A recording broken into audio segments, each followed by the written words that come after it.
कैसे हो आप सभी।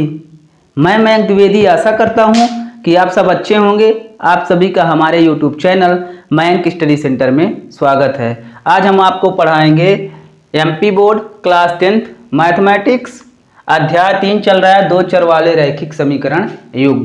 प्रश्नावली कौन सी है आपकी? तो प्रश्नावली है आपकी 3.2, जिसके हम सवाल आपको बताएंगे, ठीक है ना। तो प्रश्न नंबर 1, प्रश्नावली 3.2 का प्रश्न नंबर 1 चल रहा है। क्या कह रहा है कि निम्न रैखिक समीकरण युग्म को प्रतिस्थापन विधि से हल कीजिए, ठीक है ना। पहले प्रश्न है आपका, इसे हमें किस विधि से हल करना है?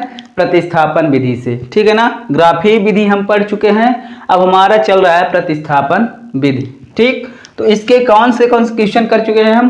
पहला और दूसरा क्वेश्चन कर चुके हैं, तीसरा क्वेश्चन आपके सामने है, ठीक है ना। तो वीडियो पर लास्ट तक बने रहिएगा और चैनल पर जो भी नए होंगे तो चैनल को लाइक शेयर और सब्सक्राइब कर देंगे, ठीक है ना। और कमेंट में बताएंगे कि हम ये वीडियो यहाँ से देख रहे हैं, ठीक। तो देखिए क्या दिया गया है, 3x माइनस वाई बराबर 3, फिर दिया गया है 9x माइनस 3y बराबर 9, ठीक है ना। तो कितने समीकरण दिए गए हैं आपको? ये आपका हो गया पहला समीकरण, ठीक है ना, और ये हो गया आपका दूसरा समीकरण, ठीक है प्यारे बच्चों। अब देखिए हम समीकरण 1 से बना रहे हैं समीकरण 3, तो यहां पर अब समीकरण 1 से समीकरण 1 आपका क्या कह रहा है? 3x माइनस वाई बराबर 3, तो ये हो जाएगा आपका 3x बराबर, देखिए इनका पक्षांतरण कर दीजिए तो ये हो जाएगा आपका 3x बराबर 3 प्लस वाई, ठीक है ना। हम किसका पक्षांतरण कर रहे हैं? माइनस वाई का, तो माइनस वाई क्या हो जाएगा? प्लस वाई हो जाएगा। और आप 3 का पक्षांतरण कर दीजिए तो ये हो जाएगा x बराबर 3 प्लस वाई बटे 3। 3 इधर x का गुणांक था, यानी 3 का गुणा है इधर, तो इस पार लाएंगे यानी राइट साइड में इसका पक्षांतरण करेंगे तो काहे में चला जाएगा? भाग में, यानी बटे में चला जाएगा। ये आपका बन जाएगा नंबर 3 समीकरण, ठीक है ना। ये हमारा बन गया नंबर 3 समीकरण। अब हम क्या करेंगे कि x के समीकरण 3 से प्राप्त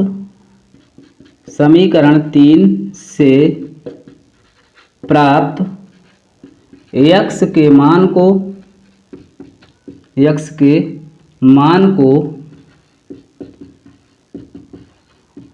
समीकरण 2 में रखने पर,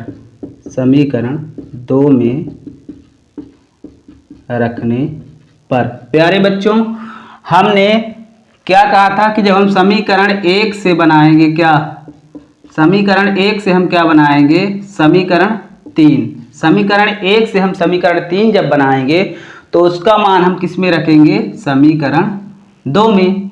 अगर हम समीकरण 2 से बनाते हैं समीकरण 3 तो उसका मान हम किस में रखेंगे? समीकरण 1 में, ठीक है ना। तो हमने क्या रखा? समीकरण 3 से प्राप्त x के मान को समीकरण 2 में रखने पर, तो रख दीजिए। समीकरण 2 आपका ये है 9x माइनस 3y बराबर 9, ठीक है ना।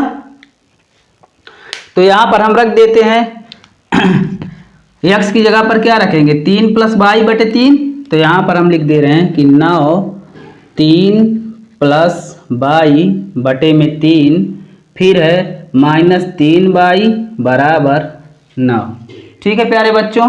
तो यहाँ पर देखिए 3 एक कम 3, 3 त्रिकाई 9, ठीक। अब यहाँ 3 का अंदर गुणा हो जाएगा तो ये हो जाएगा 3 त्रिकाई 9 प्लस 3y माइनस 3y बराबर 9, ठीक है ना। यहाँ पर देखिए ये आपका प्लस 3y, ये माइनस 3y, तो ये दोनों कैंसिल हो जाएंगे, तो क्या बचेगा आपका? 9 बराबर 9। क्या बच रहा है? 9 बराबर 9।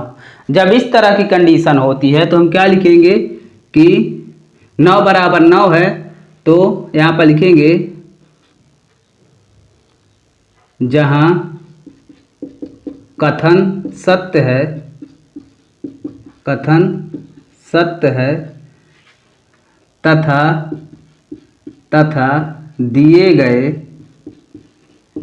गए समीकरण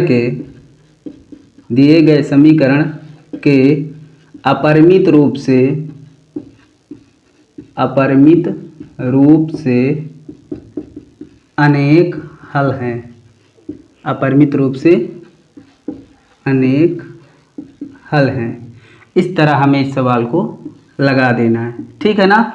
इस सवाल को हम दूसरे तरीके से भी लगा सकते हैं, पर इसमें क्या कहा है कि निम्न रैखिक समीकरण युग्म को प्रतिस्थापन विधि से हल कीजिए, ठीक है ना। इसको हम दूसरे तरीके से भी लगा सकते हैं, पर यहाँ पर शर्त क्या रखी है कि प्रतिस्थापन विधि से हल कीजिए, तो इसलिए हम इसको प्रतिस्थापन विधि से हल कर रहे हैं, ठीक है ना। नहीं तो हमारे पास दूसरा तरीका भी है, उससे भी हम लगा सकते हैं, ठीक। तो इस तरह इस सवाल को लगाना है। अगर यहाँ पर संख्याएं बराबर ना होती तो कथन असत्य होता, ठीक है ना, और इसका कोई भी हल नहीं होता। अब कथन सत्य है यानी बराबर है, इससे ये सिद्ध होता है कि इसके जो समीकरण भी हैं आपस में बराबर हैं। जब समीकरण बराबर होते हैं तो रेखाएं क्या होती है, समपाती होती हैं, और उसके अपरिमित रूप से अनेक हल होते हैं। तो इस तरह हमें इस सवाल को हल कर देना है, ठीक है ना। इसका आप स्क्रीनशॉट ले लीजिए, फिर हम चलते हैं अगले सवाल पे। तो चौथा सवाल क्या कह रहा है, 0.2x प्लस 0.3y बराबर 1.3, फिर 0.4x प्लस 0.5y बराबर 2.3, ठीक है ना। हमें इसको हल करना है, तो हम इसको मान लेंगे नंबर 1 समीकरण और इसको मान लेंगे नंबर 2 समीकरण, ठीक है। अब देखिए यहाँ पर हमें ये दशमलव में दिख रहे हैं अंक, तो हम इनको, ठीक है ना, इनका दशमलव हटा लेते हैं और एक प्यारा सा समीकरण बना लेते हैं, ठीक है ना। तो यहाँ पर हम लिखेंगे कि अब समीकरण 1 के दोनों पक्षों में 10 का गुणा करने पर, ठीक है ना। हम क्या कर रहे हैं कि समीकरण 1 के दोनों पक्षों में 10 का गुणा कर रहे हैं। तो जब 10 का गुणा करेंगे प्यारे बच्चों, तो यहाँ पर देखिए 0.2 में हम किसका गुणा करेंगे, 10 का, ठीक है ना। तो 1 2 दाहम कितना होगा, 20 होगा, तो 2 दाहम 20, दशमलव कितने अंक बाद लगा है, 1 अंक बाद, तो यहाँ पर दशमलव 1 अंक बाद, तो ये हमारा क्या बचेगा, 2, पूर्ण रूप से क्या बचेगा, 2 बचेगा। तो ये हमारा हो गया क्या, 2x प्लस, ऐसे ही ये 3y में यानी 0.3 में 10 का गुणा करेंगे तो कितना आएगा, 3 आएगा। तो ये हो जाएगा 3y बराबर, जैसे 1.3 में 10 का गुणा करेंगे तो 13 दाहम 130 होता है, ठीक है ना।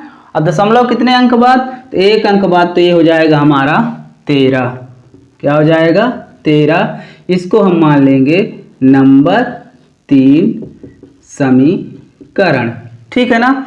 इसी तरह समीकरण 2 में, तो समीकरण 2 में भी हम किसका गुणा कर देंगे, 10 का। तो यहाँ पर देखिए तथा समीकरण 2 में भी 10 का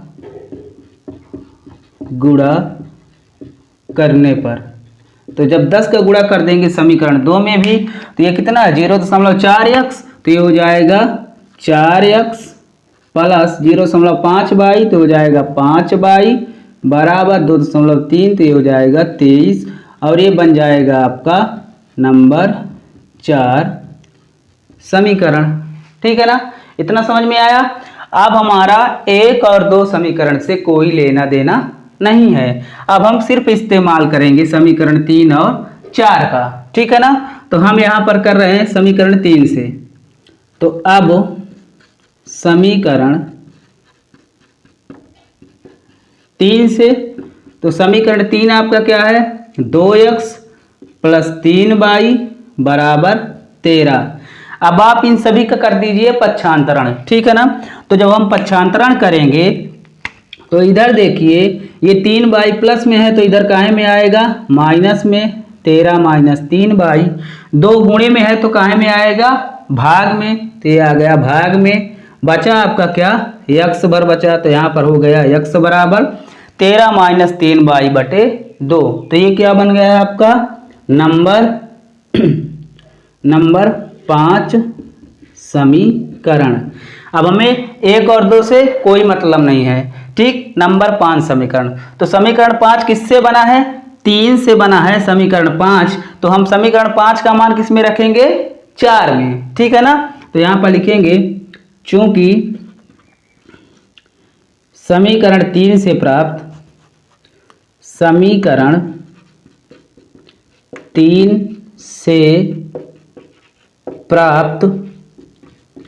x के मान को समीकरण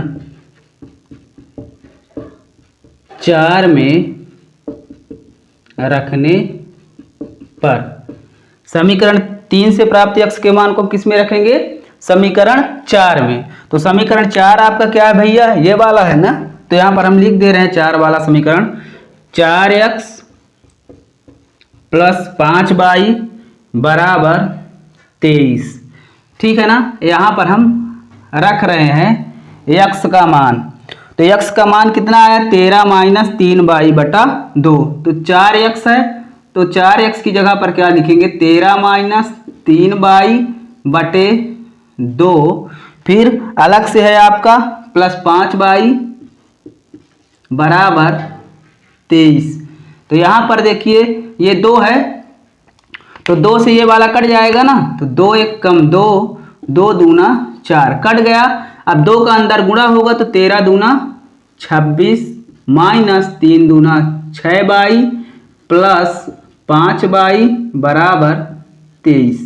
तो प्यारे बच्चों इस तरह आपका यहाँ पर ऐसा समीकरण बना, ठीक। अब यहाँ पर देखिए 26 को उस पार ले जाइए, तो 26 उस पार जाएगा तो क्या हो जाएगा इधर माइनस 6y और 5y, ऋणात्मक संख्या कितनी है माइनस 6y और धनात्मक कितना है 5y, तो माइनस 6y में 5y जुड़ रहा है तो कितना बचेगा माइनस y और 23, ये इस 26 का कर दीजिए पक्षांतरण तो ये हो जाएगा 23 माइनस 26, ठीक है ना। तो यहाँ पर देखिए ये आपका बचेगा माइनस y बराबर 23 माइनस 26, ऋणात्मक संख्या बड़ी है तो कितना आ जाएगा -3, ये माइनस माइनस कैंसिल यानी प्लस, तो ये हो जाएगा y बराबर 3, ठीक है ना। y का मान आ गया। अब y का मान हम किस में रखेंगे जो हमारा नया समीकरण है 5, तो यहाँ पर हम लिखेंगे y का मान समीकरण 5 में रखने पर, ठीक है ना। तो y का मान समीकरण 5 में हम रख दे रहे हैं, तो x बराबर, ठीक है ना 13 माइनस 3y बटा 2, तो ये हो गया आपका 13 माइनस 3y है तो 3 गुणे 3 और बटे में 2, तो ये आपका आ गया 13 माइनस 3 त्रिकाई 9 बटे में 2, तो ये बचा कितना आपका 4 बटे 2, तो 2 एक कम 2, 2 दूना 4, 2 आ गया।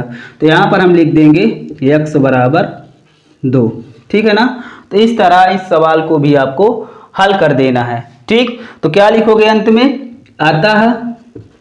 अतः समीकरण के अभीष्ट मान x बराबर 2 y बराबर कितना आया है 3, तो ये आपका आ जाएगा प्यारा सा आंसर, ठीक है ना। तो प्यारे छात्रों आप इसका स्क्रीनशॉट ले लीजिए और इस वीडियो को ज़्यादा से ज़्यादा शेयर कीजिए। हम आपसे मिलेंगे अगली क्लास में और अगले सवाल पे, ठीक है ना। तब तक के लिए thanks for watching my YouTube channel, धन्यवाद।